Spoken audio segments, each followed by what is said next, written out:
TV रख के पास पागल हुई सास।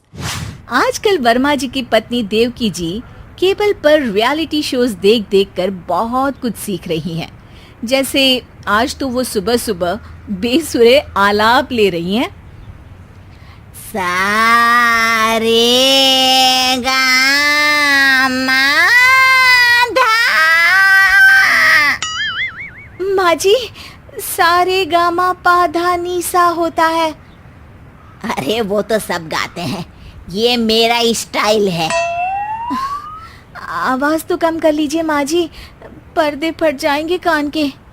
ये कहो कि पर्दों में आग लग जाएगी।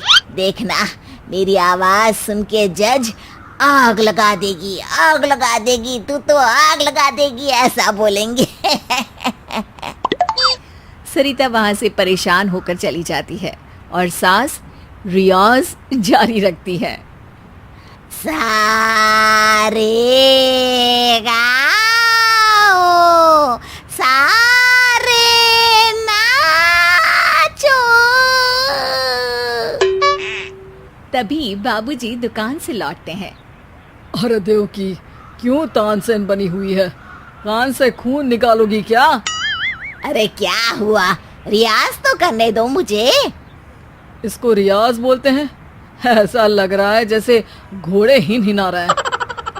घोड़े पे बैठ के ही बम्बई जाऊंगी मैं तो, जब जज साहब कहेंगे कि देवकी तुम मुंबई आ रही हो। जज साहब, वो अदालत वाले? अरे नहीं नहीं, बड़े लोग हैं, आप नहीं जानते हैं।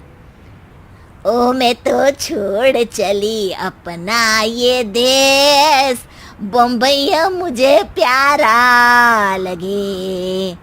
गाना गाती हुई देवकी चली जाती है और बाबूजी अपनी सरफिरी पत्नी के इस संगीत प्रेम की चर्चा करने बहू के पास चले जाते हैं।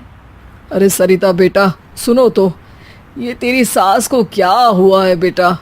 सुबह तो अच्छा भला छोड़कर गया था इसे। सिंगर बनेगी अब वो। सिंगिंग रियलिटी शो में जाने की सुबह से तैयारियां चल रही हैं इनकी। हाँ, अब तो कोयल के सुर मेंढक छेड़ेगा। हे भगवान, सद्बुद्धि दो इसे।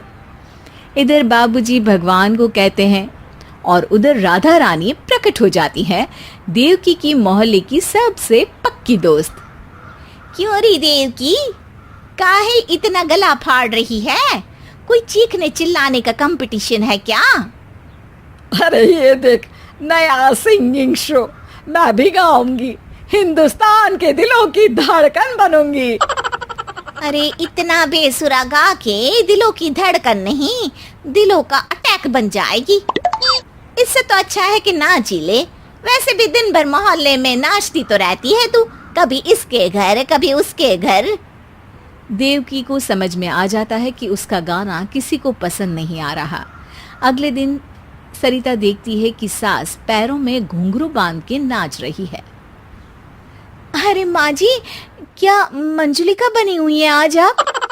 अरे नाचने दे बहू, जब तक है जान जाने जहां मैं नाचूंगी।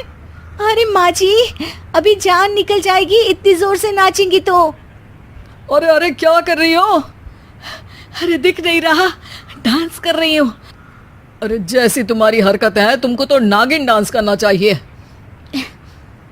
वो भी करूंगी, भांगड़ा भी करूंगी। देखना, जज मुझे देख के स्टैंडिंग ओवेशन देंगे। हाँ, स्टैंडिंग ओवेशन तो देंगे ही, ताकि खड़े होकर वहां से भाग सके तुम्हारा डांस देखकर। अरे कुछ ढंग की चीज करो, ये रोज क्या नया शुरू कर देती हो? सास को लगता है कि उसका डांस का सीन भी बिगड़ गया। अब वो टीवी देख के कोई और कलाकारी ढूंढने लगती है। तभी उसे टीवी पर खतरों के खतरनाक खिलाड़ी शो दिखता है, जिसमें लोग अलग अलग स्टंट करते हैं। बस देवकी को नया काम मिल जाता है। अगले दिन सुबह देवकी डंबल लेकर कसरत करने लगती है। माँ जी, ये क्या कर रहे हैं आप? अरे खली जैसे बनकर खलबली मचा दूंगी। कल मैंने खतरों के खतरनाक खिलाड़ी देखा और सोच लिया कि मुझे वही जाना है। हाँ बस। तभी वहाँ बाबूजी भी आ जाते हैं। अरे इतना भारी डंबल, अरे गिर मत जाना कहीं लेकर। अरे चुप करो, तुमसे कुछ नहीं होता इसका मतलब ऐसा नहीं कि मुझसे भी कुछ नहीं होगा। मैं तो खतरों के खतरनाक खिलाड़ी में जाने वाली हूँ। हाँ, मैं तो इस शो में तभी गया था जब तुमसे शादी हुई थी। तुमसे शादी करना भी खतरों के खतरनाक खिलाड़ी में जाने से कम थोड़ी ना। अब चुप भी रहिए। अरे बहू, वो भारी वाला डंबल उठा कर ला तो। अरे ना माँ जी, आप संभाल नहीं पाओगी। अरे मैंने टीवी में देखा था, एक आदमी कार उठा लेता है, इतना तो मैं उठा ही सकती हूँ ना। बहू घबराते हुए भारी वाले डंबल माँ के हाथ में दे देती है। जैसे ही माँ दोनों हाथ ऊपर करती है, पूरे शरीर का बैलेंस बिगड़ जाता है और वो पीछे की तरफ गिर जाती है।